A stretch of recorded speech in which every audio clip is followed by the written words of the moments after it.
Hello, everyone.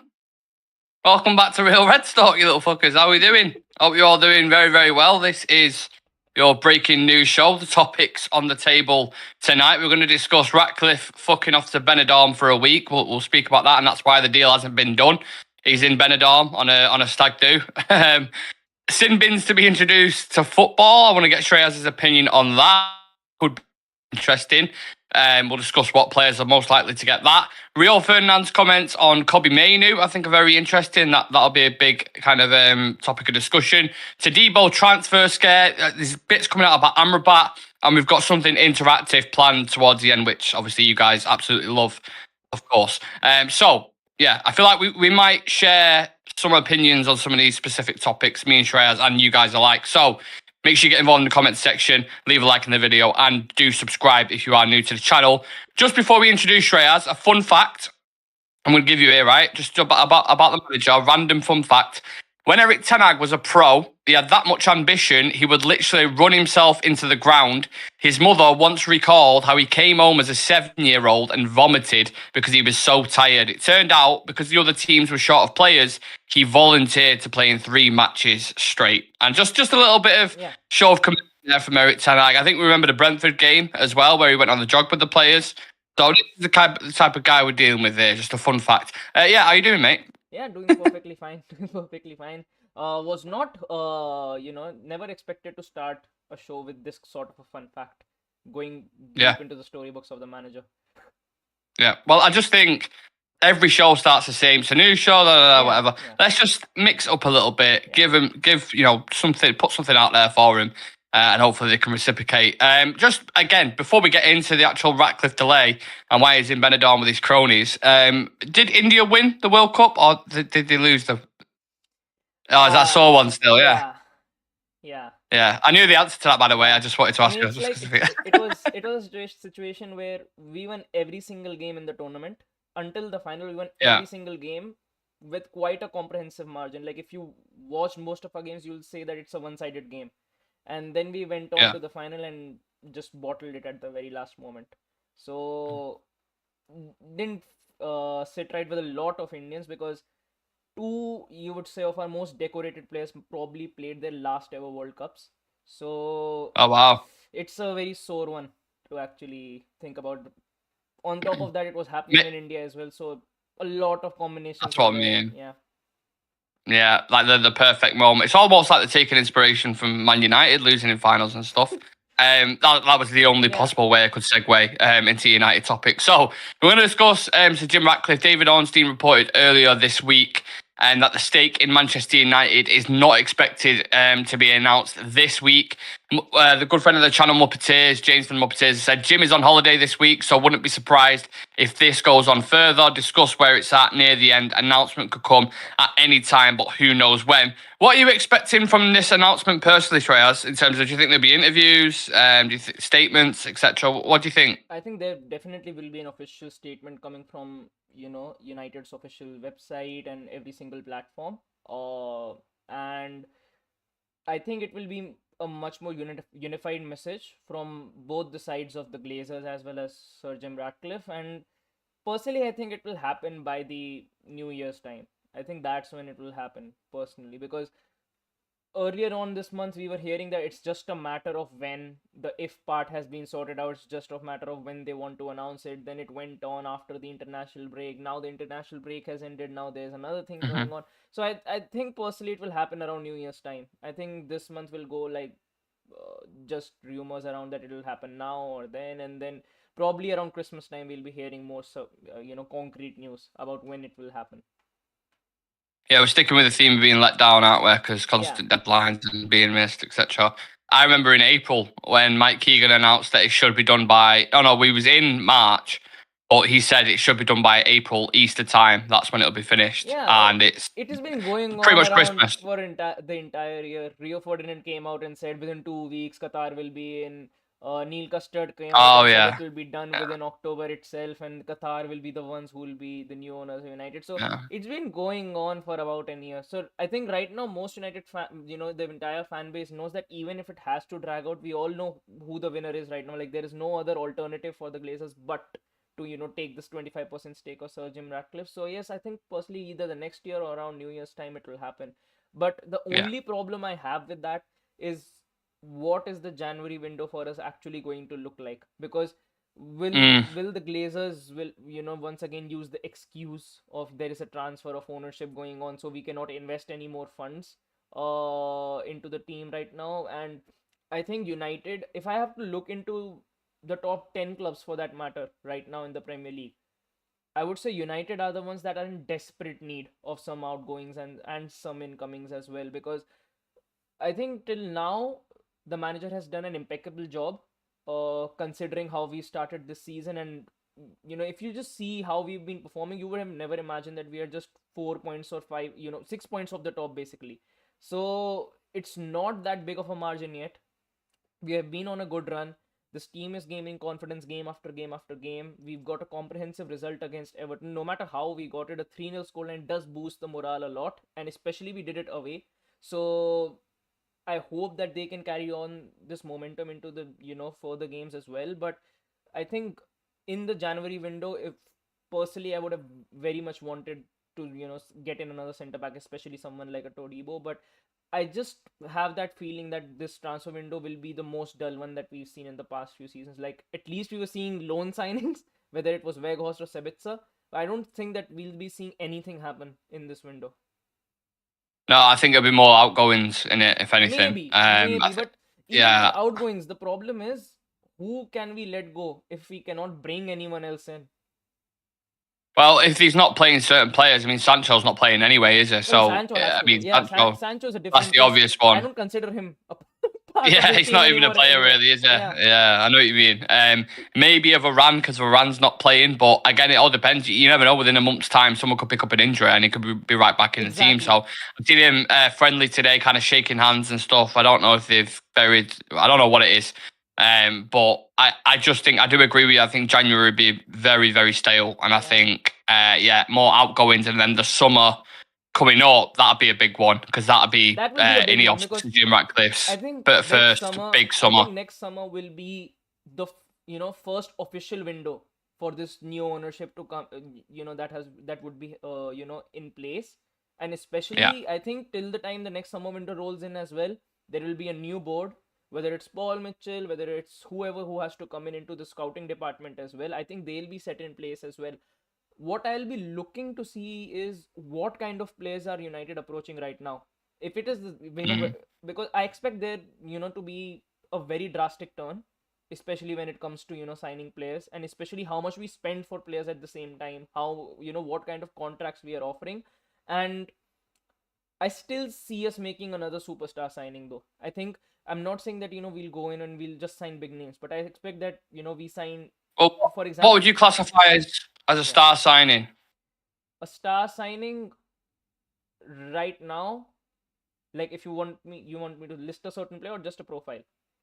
No, so say do you think it's more what value they are, or the certain reputation, or what signifies a star signing for you? For me, it's someone who has been doing well, who's on the rise, and he needs to, just make that step to a better club. For example, if you look at a Pedro Neto right now, he's been absolutely amazing this season. But he's one of those players who can make the jump to that top six team. Like what we saw from Madison this season, he moved to Tottenham. For Tottenham, he's a star signing. If United go out and get another new right winger like a Kubo or someone, I would still classify that as a star signing as well. What I would more be looking towards is who will United go in and sign, like how we signed Tyrell Malacia for just 15 million, came in and actually had an impact last season as well. What kind of a player does United go for who falls into that sort of a price range, is young, thirdly is has no connections with Ten Hag prior in his footballing career, no Ajax connection, no anywhere connection. I just want to see a fresh player like we've been seeing Joao Neves from Benfica, who's been who's been rumored a lot. United has sent scouts to actually look into his play style and the way he conducts himself as well. So these are the sort of players I'm more excited about, because I've seen all these superstars, all these players who've been performing quite well in other leagues, and then they make the move to United, and then they don't really work out. And because we paid like 70 million for them, and we've given them 250 or 350,000 £1,000 a week, we can't really ship them off. So I want to see us bringing a change, get some different type of signings in. And even if we make gamble signings, I want them to be around that 25 or 30 million mark, so that even if it doesn't work out, it's not as much of a loss. Like right now, I don't think we've had as much of a loss that we have on any other player but Jadon Sancho. The kind of money that we invested into him, and the kind of expectations that were from him, especially with when Ten Hag came in. I think a lot of us thought that Jadon Sancho would probably be one of the best players in this team, because he fits into that sort of a profile that Ten Hag would like. But Thought he might have that Tadic role in it a little bit, and a like lot of play people something like thought that. that yes, he will have that Tadic role. And player to player, if you had to compare both of them, Jadon Sancho is probably 5 or 10 times the player that Tadic is. But it is not worked out. So I just want to see a different outlook. I want, especially when it comes to signing players, the burden taken off from the back of the manager, because I think it does compensate. It takes the attention away from the team and how we want to play, and it's too much for the manager to look into the signings, look into what players to get, and on the same hand integrate this team all together and devise a game plan. So I just want to see, with the people we bring in, they do their job, and hopefully they all of these people come together and we see a different version of United next season. Yeah, it'd be interesting to see what kind of profile of players they go Exactly. for. If it completely switches up, going for these maybe unheard of player. Well, That's what I want to see. Yao Neves and Antonio Silvas aren't necessarily unheard of, because all the kind of statistical kids and people who watch football in them kind of leagues are raving about him, but they're not the obvious ones. I think that's what we're saying. Right, we've got more and more people joining the chat, so keep getting your comments. I'm going to read a couple out now. Simon Davis saying, agreed, bro. How can United fans not see the quality Eric Ten Hag has? Definitely just wait and formulate a plan and a vision. Give these kids a chance. Are you mad? I don't know what kids he's referring to there. But yeah, United should work out deals where we give you him and get him and cut your losses. Thing is, though, we've done fucking swap deals. We've done every deal imaginable you could possibly imagine. The swap deal we did for Alexis Sanchez and Henrik Mkhitaryan, just one of the worst deals we've ever done, ever. And swap deals in general usually are really, really hard to do. I mean, a transfer is hard to do in general. So when you've got like 3, 4, 5 parties, it makes it virtually impossible. With the kind of players we would be offering, I don't see any other club actually wanting. Like, imagine we go in with a deal and we say, you can have Anthony and you bring in this player, and they would say, we would rather just stick with what we have than take him. It is very difficult to do swap deals right now with United, because I don't see a lot of market for Manchester United players, especially when it comes to the players that we want to offload. Yeah, sorry, I thought you should expand on that point, but yeah, I agree with you there. Grey 100's in the chat saying, yes, boys, big up to Grey. Continue watching the channel. Appreciate you, brother. Right, we're going to talk about sin bins, because this has been breaking news in the past couple of hours, I'd probably say. So sin bins are set to be introduced into professional football after the IFAB agreed in principle to testing the rugby-style measure in elite competitions such as the Premier League, potentially as early as next season. The measure would equate to an orange card and see offences deemed worthy of greater punishments than a booking, but not quite meet the threshold of a sending off clamped down on. It's understood that the trial will extend to cynical fouls, with one example understood to be Italy defender Giorgio Chiellini's shirt pull on England's Bukayo Saka in the Euro final. I remember that. I was livid absolutely livid when he did that. But that only resulted in the yellow card, so that is an example they've given. The FA said they will be trialled on 19 of the clubs in the Premier League. Man City will not be included. No, that's just a joke. I put that bit in there myself. But yeah, this is what's going to happen, basically. I'd love to get everybody else's thoughts on this as well, if they would welcome a sin bin or if you'd be completely against it. What are your thoughts on this, Shreyas? If I'm being honest, I'm still not, very clear as to how it will be imposed in the Premier League.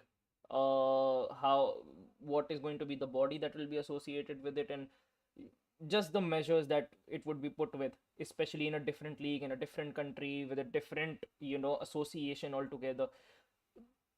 I just think... Shaz, Carl Sams just said that's a stupid idea. He don't like it. I mean, just to look at it from a different perspective, just from United's perspective since the start of the season, I saw a stat which said that we got like 4, 5, or 6 goal disallowed already this season altogether, which shouldn't have happened in the first place. Um, there have been very, very critical handballs against us, and um, it does cost you a lot of points. And it's not just with United that we've been seeing a lot of erratic and irrational decisions happening across various clubs, throughout, and it's only end of November right now. So imagine the kind of impact these, erratic decisions can have over the course of a Premier League. So I think definitely something needs to be done. Whether this is the perfect approach to tackle it, I'm not too sure. Uh, because the problem is, even when VAR as a technology was first introduced, we would have never expected it to be used the way it is being used right now. Like VAR was Yeah. brought in with the perspective that the mechanical and technical Clear and side, obvious. yeah, mechanical and technical side of the thing will be used, so human error won't be involved. But somehow with VAR, human error has actually gone up by 50%. And I would have rather preferred just the referees on the pitch to actually make the calls rather than having it to go to VAR. And um, I really don't think it would work. If it works, I'll be all for it, because I do want certain regulations to actually put in place, because it is still staggering to see that there are different rules when it comes to the Champions League and different rules when it comes to the Premier League. It is different rules when a certain team plays certain fixtures, and it is a different rule when certain teams play certain fixtures.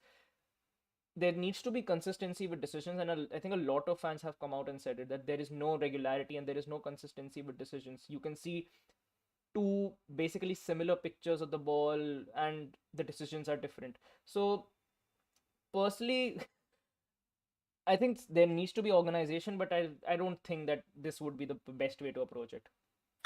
Well, there's a lot of debate going on about Yeah. VAR at the moment, and for me with this, I've got a devil on one shoulder and an angel on the other.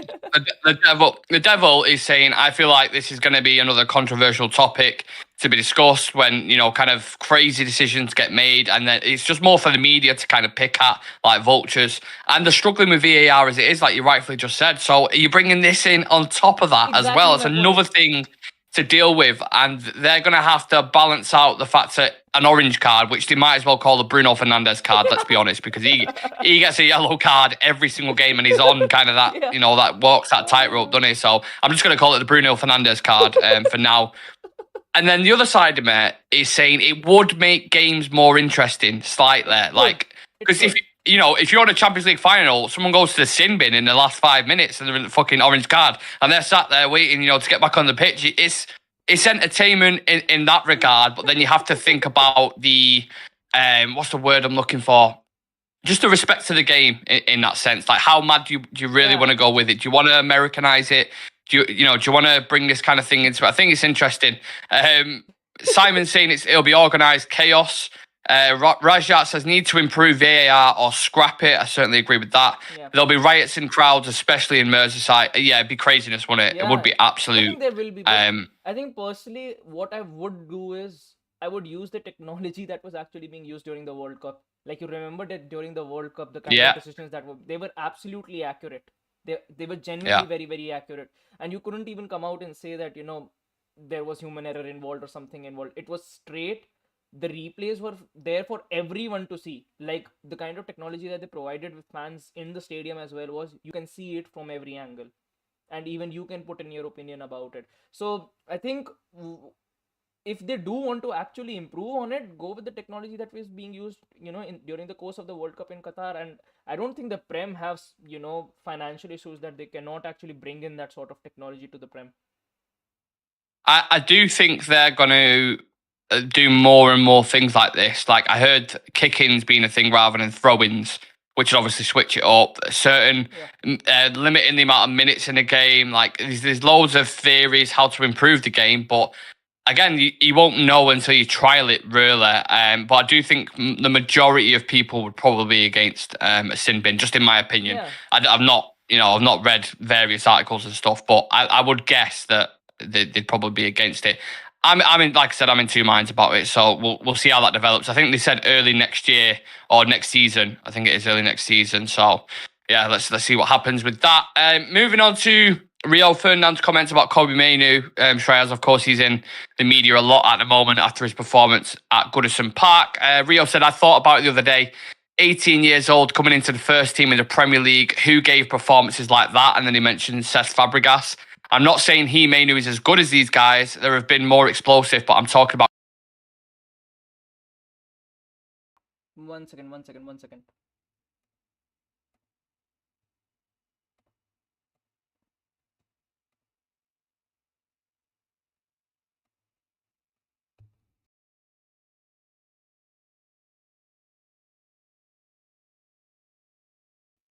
Alleviate that pressure and beat that press. Are you getting slightly carried away after the performance against Everton at all, Treyas? I wouldn't say carried away, personally about Kobbie Mainoo, because we've seen what he can actually bring to the table. I'm pretty much sure that a lot of fans as well, during preseason, were very very excited about him. Were gutted when they saw the injury against Real Madrid as well, and the fact that Ten Hag actually started him against a team like Madrid, it shows a lot and it says a lot. So once again, the game against Everton was a very very tough atmosphere to play in, and especially the way we played and the way he was able to occupy positions in the defense, the way he was able to clear the ball from the goal line, the way he was able to conduct himself in the midfield. I would personally say, I wouldn't say that the midfield didn't get overrun, because I still think the midfield actually got overrun yesterday, in the game against Everton as well. But he was able to make his presence known on the pitch. Like with McTominay, when he's there, I didn't even feel that McTominay was on the pitch, to be very honest with you. But with Mainoo, you could see him on the ball, off the ball. He was doing a lot of work. And personally, I thought it was a very good performance. Whether he'll start against Galatasaray, I'm not sure. Personally, I would, because I think that what I'm actually, waiting for is seeing a midfield of Casemiro, Bruno, and Mainoo, because I think that sort of a trio is something that you can build on this season. And if Casemiro and Mainoo are able to form a good partnership in that midfield, I seriously don't think that the midfield overrun problem would happen. And Bruno's role will be actually a lot more simplified going forward as well. And the thing is, Kobbie Mainoo has come in at a very turbulent time at United. Like, if I pick any other team in the Premier League, for example, Arsenal, City, or Liverpool, it's a very sustained atmosphere. You've got a set 11, you've got a very balanced 11, you've got players who've been performing on a consistent basis. At United, it's been very inconsistent. There's been like 26 to 27 injuries to players. There is no fixed starting 11. The team is struggling to score goals. Team is able to, struggling to actually maintain their environment in the midfield. There is no set full. We didn't have set fullbacks for most part of the season up until now. And he's come in and practically, for me, he was man of the match in that game. So I think that the potential ceiling for him is really high, but he needs to be protected. And I hope that he is able to carry on this, with this momentum, because if he is able to, we've got a very serious player on our hands. He wasn't on the preview yesterday, was you? Would you start him tomorrow? I would. You would, yeah. Yeah. Because initially, before the Everton game, if you would have said Tatra, I would have been like steady on a little bit. You're not sure if he can deal with that kind of pressure, but obviously the crowd at Everton was very hostile, wasn't it? So, I think he has got the minerals to do it. I think a lot of what people are saying in the chat, he's dynamite, will be a big star, he's ready. Mainoo's off the line clearance was crazy. He did really impress me, I don't know how Garnacho got man of the match. I know obviously he scored that, the bicycle kick was unbelievable. But in terms of like all-around performance for an 18-year-old to step into a hostile Goodison Park and play like that, is like, I know a lot of coaches and stuff as well. They said about him, he doesn't get too hot, doesn't get too cold. He's very measured, and that is exactly what we need, the composure. I'd love to see a midfield. I don't know about you, Shreyas, of Casemiro, Kobbie Mainoo, and Bruno Fernandes in there as like a trio. What do you reckon? Yeah, and that's what I was, You're on mute. I'm on mute? Can't hear you. 1 second. I can't hear you. I think you've muted yourself, pal. Where's he gone? Hello, hello, hello. Hello? No. Can't hear you at One all. Unless sec. my AirPods are fucking disconnected. I don't know, but I definitely can't hear you. 1 second. Yeah, no worries. Whilst Reyes is sorting that out, let me know your thoughts on Kobbie Mainoo. And there's a few of you already in the chat. Whether you're watching this live or watching it later on, what are your thoughts in general? Because he's someone who I remember in pre-season, the game against Real Madrid. He just not the game Real Madrid, sorry, the game against Arsenal where he stood out.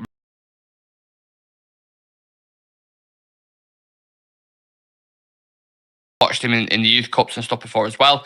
I even did an analysis on him during the summer, and he looked like the type of guy who could come in and really flourish in that position. But again, with young players, there's always that worry that you don't want to bring him into an environment where it kind of drags him down a little bit. Do you know what I'm saying there? Yeah. I think definitely. And that's what I was mentioning beforehand as well, that we need to provide him with a good ecosystem, because it's not a very good time to be a youngster who's just finding his feet in a starting 11 at Manchester United. It's not a City or Arsenal or Liverpool team where it's a fixed 11 and you're just coming in, you're able to, just solidify your role in that midfield. It's a very difficult place to be in right now. And I think the way he's played he showed a lot of maturity. He showed something that we lacked in that midfield. And if I'm being honest, maybe if Kobbie Mainoo was playing alongside Amrabat, he would have had a better time to settle into the starting 11 when he made his debut. Same goes for Casemiro as well. But I think he definitely warrants a start against Galatasaray. I think if we have any hope of actually getting a result against Galatasaray, Kobbie Mainoo needs to definitely start.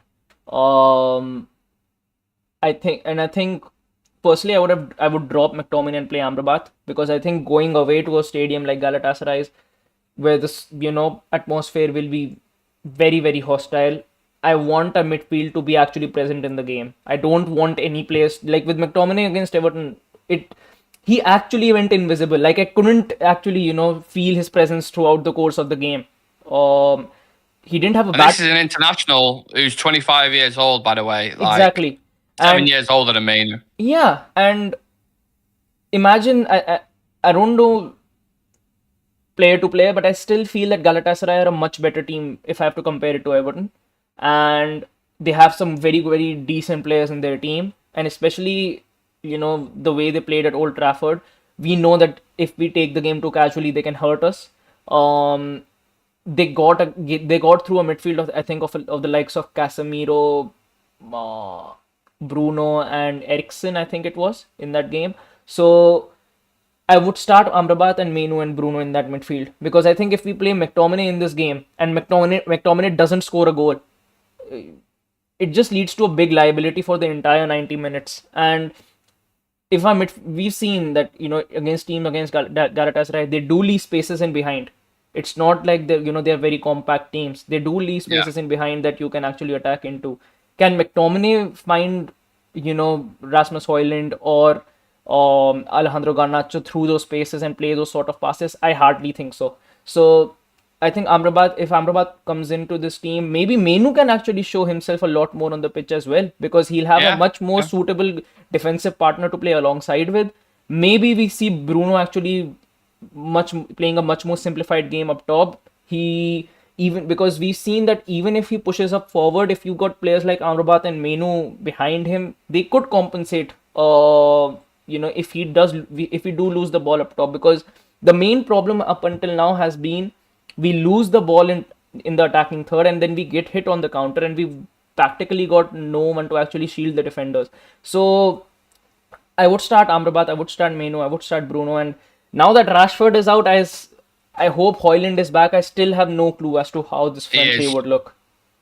Højlund's back, and Højlund and both Anthony. I covered the presser before. And I wouldn't start Anthony at all in this game. I think if we start Anthony, we lose. I seriously think so. I think he's going to, though.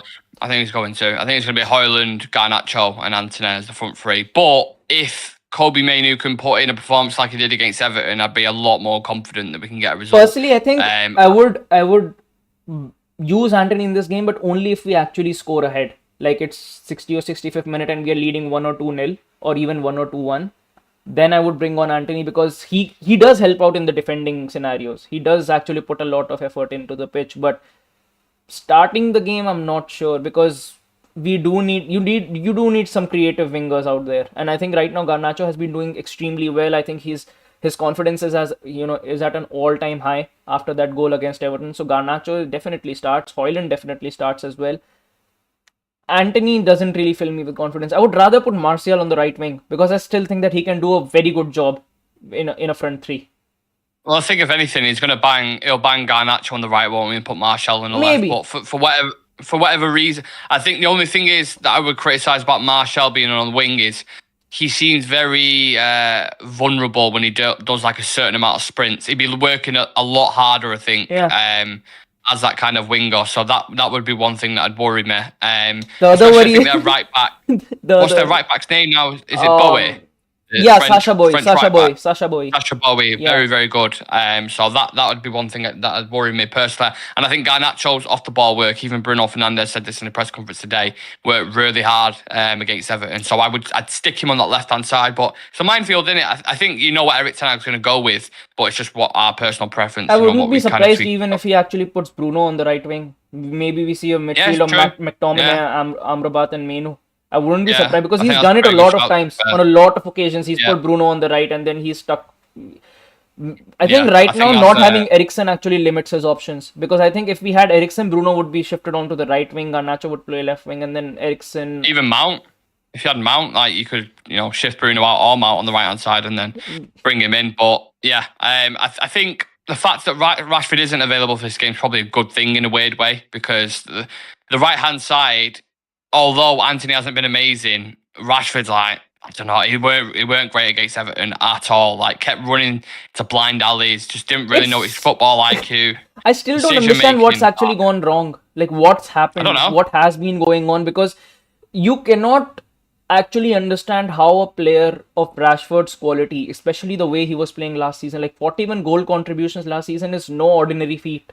So, crazy, coming off that sort of a season, and now he's only got like 2 goals and 1 or 2 assists throughout the course of the season up until now. It's a very, very big fall that he's taken. And he's had behaviours like this before, though. Yeah, he's done it like he has a good season, he drops off, goes missing, has a good season, drops off, goes missing. Like, it gets to a point now, he's 26 years old, Rashford. He's literally supposed to be coming into his prime within the next year or two.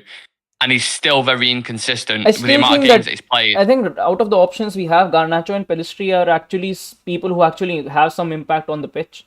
And I think right now, the people who we call as the senior players in this team on the wings, in Anthony and Rashford, they're just not showing up. And with Rashford, the thing is, this team, especially at the start of the season, was actually, built around Marcus Rashford. Because I think at the back end of last season, Ten Hag would have thought that moving into next season, I need to build this team around Rashford, because if I am able to maximize the team around him, then he can score even more. He can have even more goal contributions. But now, I'm really not sure as to what the plan with Rashford is. Like, moving into the next season, like genuinely moving into the next season, if we take Garnacho, Pellistri and Ahmad out of the conversation, because there's 3 youngsters, they're impact players. If I have to talk senior players, who would you keep out of the ones that we have right now? Well, it's tough, because just on Marcus, when he doesn't score, he doesn't do anything else. That's the thing. That's why it's so noticeable, and that's why it looks like he's in really bad form at the minute. But in terms of senior players who I'd let go now, out of the team, I wouldn't mind keeping hold of Varane if he was happy to be that player who can come in a cup game or come in the Champions League game and perform, because you can't play him every game. It's simple as that. It's just not that player. But I don't think he's happy to do that, so you'd probably have to get rid of him. Lindelof, I'm happy as a third option. I'd like to see Lissandro back in there, and we're going to talk about centre back in a minute with Todibo. So maybe you can get rid of Maguire. Midfield, Eriksen, again, if he's happy to be a bit part player, I'm fine, but don't want him to be starting every single game. Casemiro, I would like to keep hold of, even though I know a lot of people want to get rid of him, which I think is bizarre, because I thought he was fantastic last season. He was. And I thought the way we were setting up this season really exposed him. He'd gone from playing at Real Madrid screening a back four with Modric and Kroos in front of him to then going into this team where he's really pressing up high press, and you've got fucking Mount and Bruno who aren't the most kind of, defensive minded. So Just left Casemiro I alone wouldn't get rid of.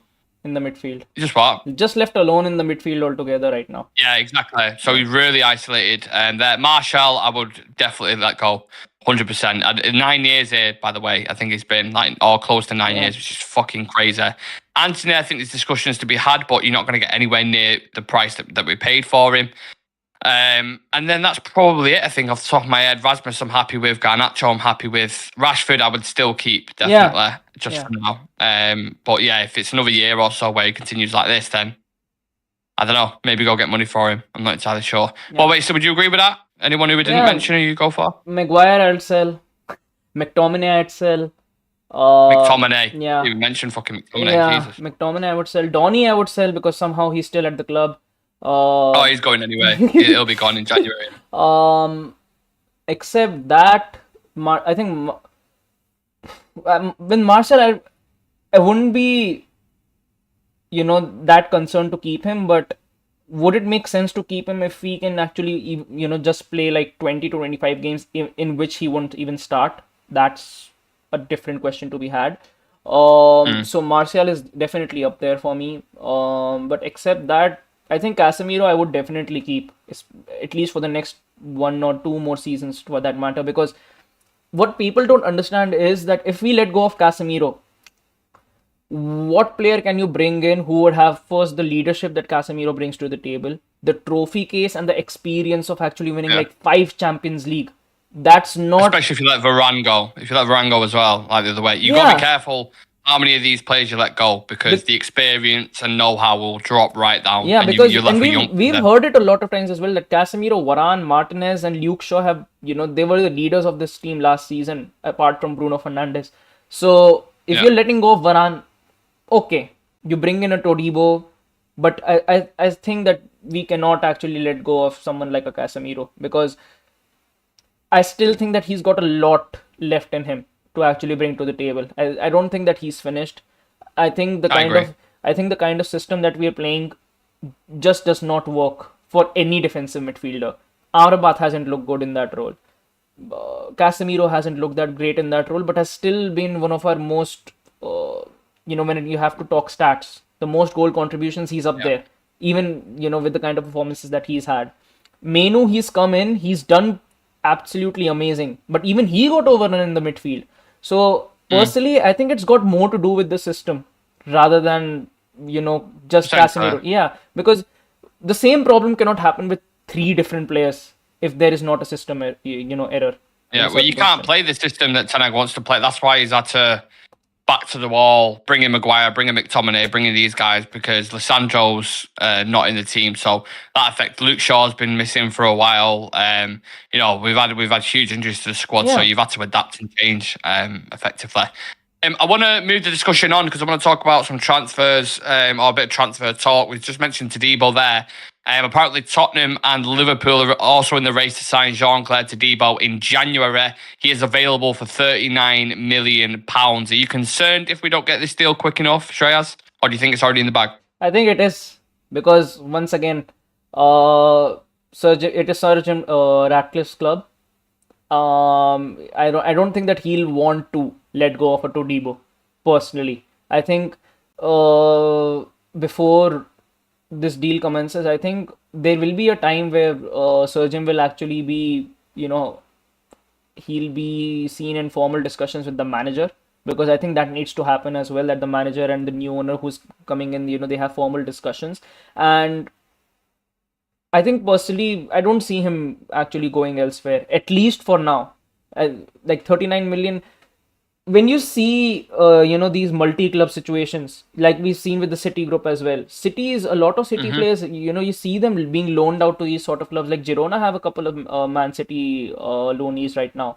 So I personally don't see Todibo moving elsewhere. I think because he plays for Nice, maybe, I wouldn't be surprised if we actually see a couple of players from Nice actually making the move to United, because it can happen, and it can happen for a very good price as well. So personally, I don't see him moving elsewhere, whether it's a City or Liverpool. But even why do City need another centre back? What's the need? Mate, just because they can at this point, it feels I like. mean, they've already got Guardiola this season. What's the need of actually getting in another centre back? Just because they can. It's just a City thing to do, innit? Would he be your number one priority, Shreyas, to Debo, or do you have someone higher on that list? I think right now, yes. I think right now centre back is definitely the top of my priority because the specific one, like to Debo, I mean, the specific. Or would you go with a different person? Is someone higher in your? Give us your top 3 targets who you would go for centre backs in January or the summer. Antonio Silva is definitely up there. I've been a fan of him for quite some time. Top player. Todibo is definitely there as well. He's a quality player, very young, and I think he can work under Ten Hag.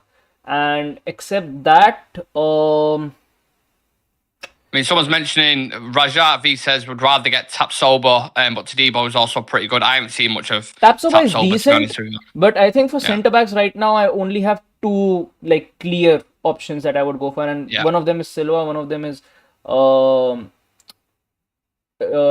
But except that, I have a different player who probably could come into this team and have an impact, and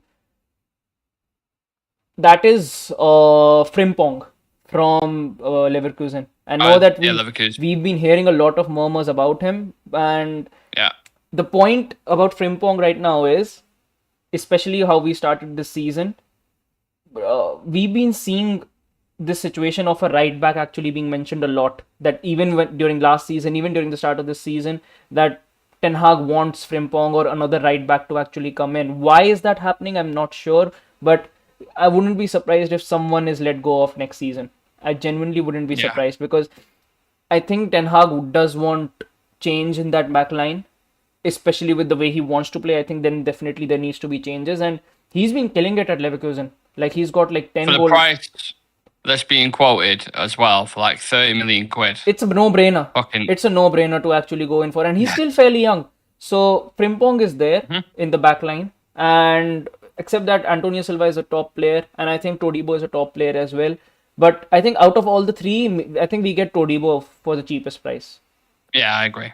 Yeah. It's the easiest deal to do. But all parties want it. You know, I think it can happen. I think it definitely will happen. I think you mentioned Amrabat. Someone mentioned Amrabat in the chat there. I want to just the last question before we get into the interactive stuff. There's been a few reports around him that United were a little bit concerned and they're assessing their options, and they probably won't end up signing Amrabat. How would you assess his time so far? I think it has been a very rough start for him. For his career at United, but I think that to say that United are unsure about signing him on a permanent, I'm not really going to agree with that. I think we are still yet to see Amrabat actually getting a run of games first. Second, actually being played in the midfield, because when he started the season, he played as a left back. He didn't even play in the midfield. So you don't think he's had a fair crack of the whip then in that sense? I don't think so, and I don't think any player has. I mean, imagine you're making your debut in the Premier League and you're playing in the midfield partners with McTominay and Eriksen, and McTominay and Eriksen are bombing. What does it say though? When Kobbie Mainoo he was on the bench for Everton, an 18-year-old starting over here. Is that not a little bit concerning? I wouldn't say concern. I'm actually quite happy, because then it shows that you've actually got competition for places, and you've got 2 very decent players who can play in that position and do a very great job. Because the thing is, if Mainoo wouldn't have been, if Mainoo didn't have as great of a debut as he actually had, then we'll be in a very terrible position, because we'd say Casemiro is injured and is not there. Mainoo had a lackluster debut, and Amrabat hasn't been performing as well as we would have wanted him to actually perform. So it would put us in a very bad position. But now that Mainoo has performed quite well, maybe it charges Amrabat even more that youngster is performing well. I need to up my game a little bit. Or maybe Ten Hag actually reintegrates his plan of the midfield altogether and plays Amrabat and Mainoo together, because I'll be very excited to see both of them, because I've seen a lot of Amrabat, and I think that he hasn't really shown his game at United, at least up until now. From what I've been seeing at Fiorentina and even for Morocco, I haven't seen him do the stuff for Manchester United. But I think he, like any other player who's come in, I think he deserves a fair run of 5 starts, at least a consistent 5 starts, and then I think we can actually come to a better evaluation.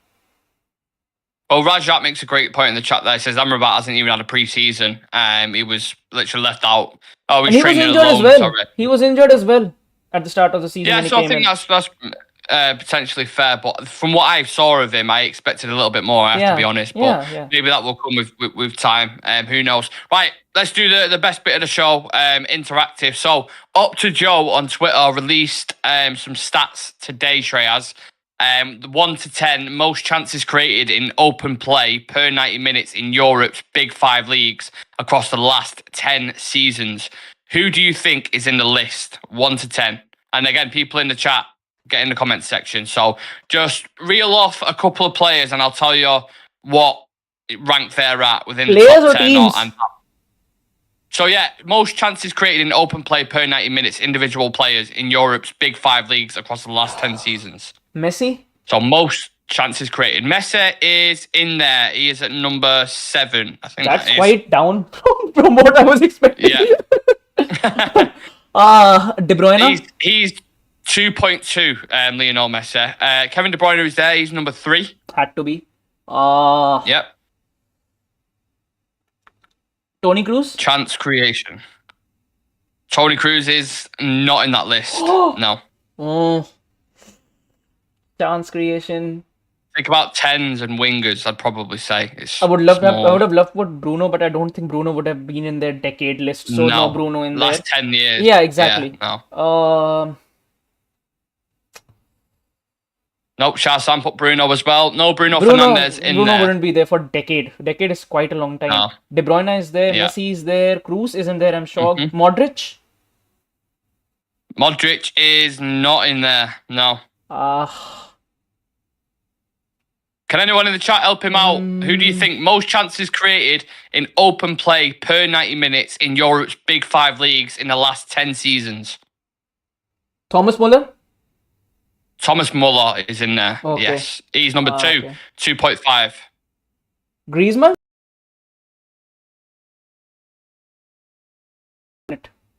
One second. Mike, 1 second.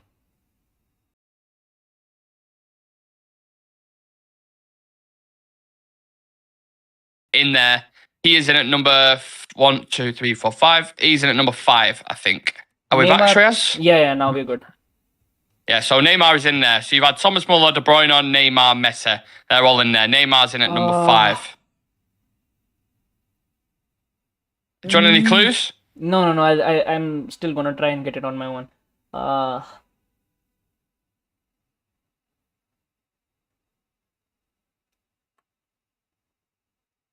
Ronaldo? Has he been there? No. It's a good guess. It's a good guess because in terms of assists, Ronaldo's actually had quite a lot of exactly, assists. And if you say decade, then he's actually played left wing as well. So it's a hard list to get. Some of them, you've got most of the obvious ones, I would say. There's a couple still in there. Come on, people in the chat, we need your help. If you've only just tuned in, we've got a list of 1 to 10 that Opta Joe released on Twitter. Most chances created in open play per 90 minutes in Europe's Big Five leagues across the last 10 seasons. Ozil? So Shreyas has got 5. Ozil is in there, yes. Ozil is in there. He is number 4. Number 4. Kaká, Ronaldinho. No, Kaká, Ronaldinho not in there.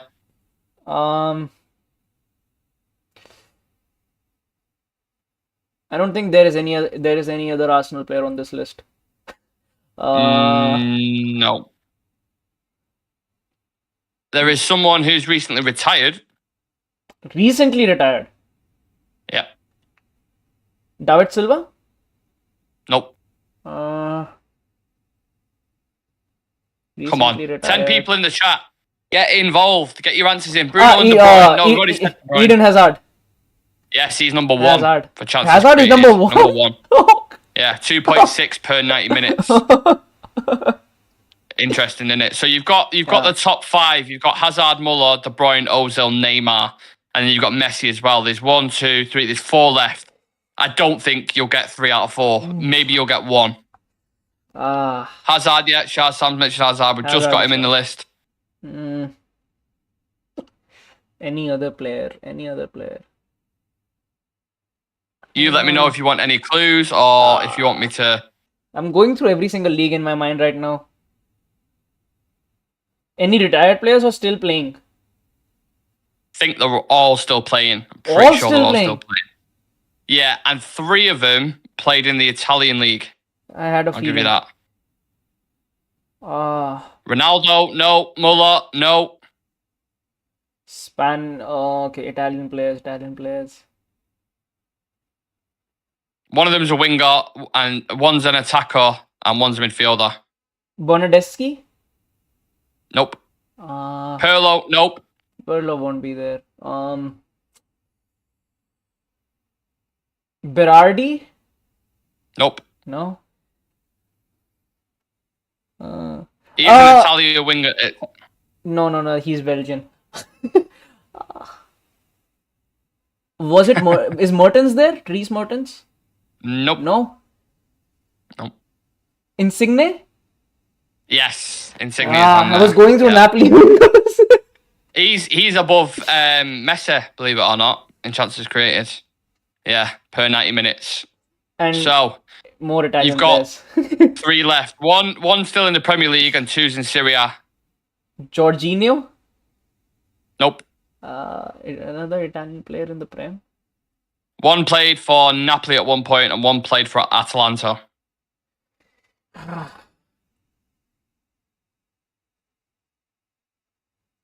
Atalanta and Napoli. Yeah. Napoli midfielder, Atlanta attacker. They're the only clues I'm giving you. Yeah. Pretty good clues.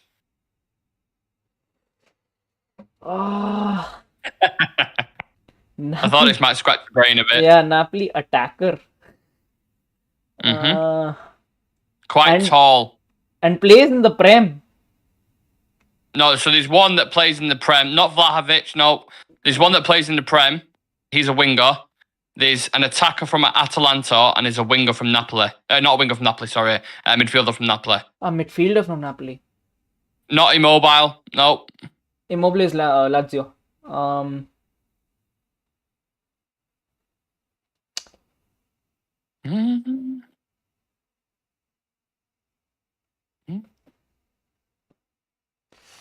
That is proper scratching his brain. Yeah, I'm going through every single player I can. I'm going to have to push you for time. I can give you another clue if you want. Give me a minute. Maybe I can remember. Atalanta attacker. Ilicic won't be there. Yes. Yeah, it's Ilicic. It is? Yeah, it's Ilicic. Yeah. He's number 10. Number 10 on the list. But he was a striker. I know. And the last one is a midfielder from Napoli. Last one, midfielder from Napoli. Napoli. Lobotka is new. Elmas is new. He had a mad haircut. Raja Nanigolan? No, he was... Nope. He did have a mad haircut though, Will. But yeah, not him. Yeah. Someone in the chat's got to get this. Mad haircut, Napoli. Come on.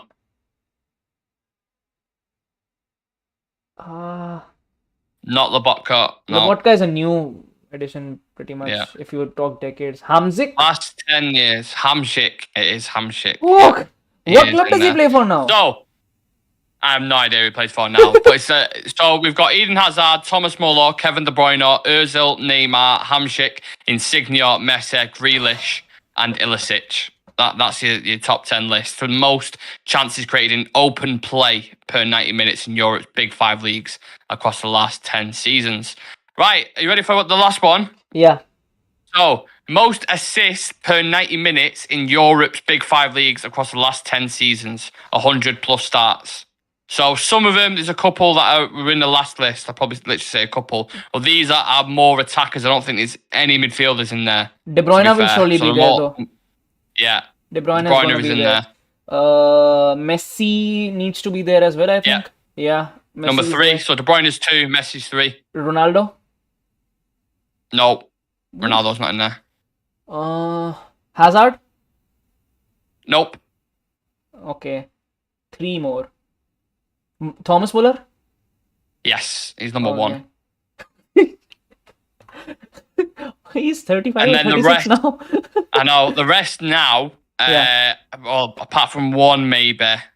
No, yeah, apart from one, are not on the list, should I say. Benzema's not on there, Shah-Sam, no. Come on, I'm testing your knowledge here, people. Get in the chat. One player has been there in the list before as well. Yes. Okay. Yeah. Remember, the majority of them are wingers. Kane, nope. Harry Kane's not in there. Ozil? Think wingers, people. Wingers. Nope.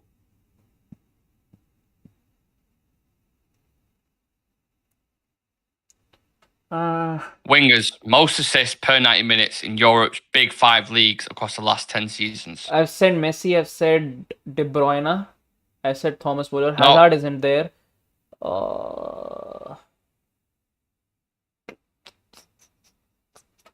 Son? Nope. Son isn't there. Bale? Nope. Henry? Nope. Let me know if you want clues. Henry's too old. Yeah, Henry retired in like, what, 2015 or something? Around that point, yes. Wingers with assists.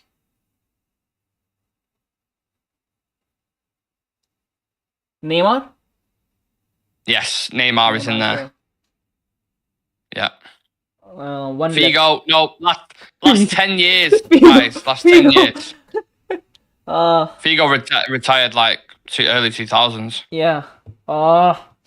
One more winger.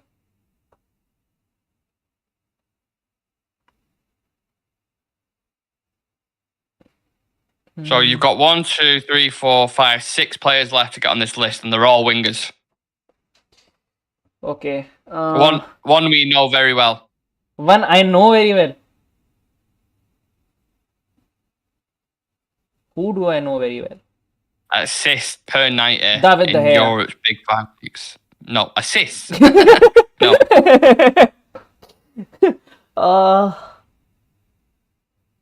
you want any clues? Yeah. Snake. Angel Di Maria. Yes, yeah. Di Maria is in there. The next one you could say is in prison. Is in prison. Look at me, in prison. Sanchez and Mahrez. No, I thought Mahrez would have been in there, to be honest. No, he's not in there. I also thought Vinny would be in there as well. No, Vinny's, to be fair, only the past couple of years. Yeah. Yeah.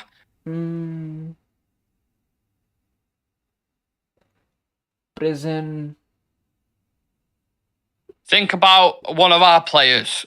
Come on, I can't give you a better clue than Bruno? That. One of our players in prison. One of our players in prison? Come on.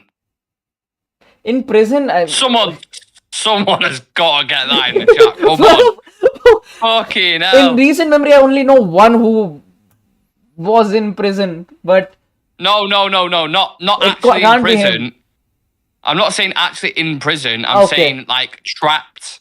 Like, do you know what I mean? Okay. Thinking in a different direction now. Jadon Sancho. Yes. Jadon Sancho. Yeah. Thank you, Jadon Sancho. I was wondering what. That's why prison. Like, I'm trapped. Anyway, one scored a wonder goal at the Euros or World Cup. I think it was. Patrick Schick? No, can't be him. A belter of a goal as well. It was a while ago now. I can't remember. It was 2014, was it? I think maybe even earlier. Might have been 2010. A volley wonder goal in the World Cup or Euros. I can't remember which one it was. Volley wonder goal, Benjamin Pavard? Nope. Volley wonder goal. Not Podolski, no. Volley wonder goal. Come on, people. A very, very famous goal. Rodriguez. There we go. Shah-Sam got it. James Rodriguez. Yes. Oh. Right, next clue I'll give you for this one because we need to get through, mate. He gets injured a lot. is a winger. Hazard's retired. Neymar's already there. Yeah. A winger who gets injured a lot. Usman Dembele? Yes, Ousmane Dembele is on that list. Correct. The last one is more, not the last one, there's two left. One of them is a streets will never forget player. Scored a fucking worldie of a free kick in the Premier League. Like one of the best Dimitri free kicks I've ever Payet. seen. Dimitri Payet. Yeah. Yes. Yeah. Dimitri Payet. Even he's retired now. Absolutely. Yeah, I think so. He has, Yeah. hasn't he? And the very last one plays in the Bundesliga. In the Bundesliga. Okay, let's go top clubs. Bayern. A lot of people got Dembele in the chat. Big up. Someone saying Mbappe. Nope, Kylian Mbappe is not in that list. Nah. Thomas Müller is already done. So Yeah. another Bayern. Sean Ribery Sam or says Robin? Coleman. It's not Coleman or Ribery or Robin. Nope. Gnabry? Nope. Musiala is way too young. Koreksa and Kimmich are left. One of them, I think. No, it's not. It's not. He's a winger. He's a winger. Oh, he's a winger. So, Gnabry, Sane. Sane. Sane? Sane. It's Sane. Yeah. Oh. Leroy Sane. Yeah.